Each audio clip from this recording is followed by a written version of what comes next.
原來咧澳洲咧係英國監犯嘅後代喎，好多人講。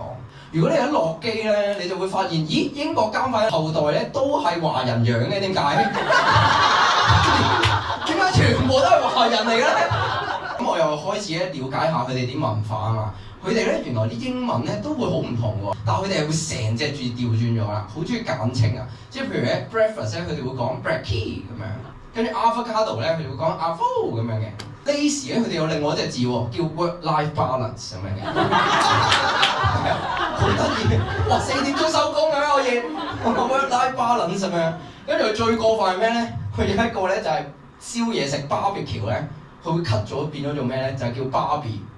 係啊，真係㗎！個兩個 concept 係唔同啊嘛，一個係勁 man，我要醃晒啲嘢俾我屋企人食；一個係細個嘅女仔先會玩嘅遊戲嚟。我點解可以 mix 埋一齊嘅咧？咁我最初咧完全唔知㗎嘛。咁跟住咧，我個 friend 就同我講：阿添，你嚟咗咁多年咧，我帶你去玩啲新嘢，我帶你去玩 Barbie， 新買啊！咁啲你老婆知唔知㗎？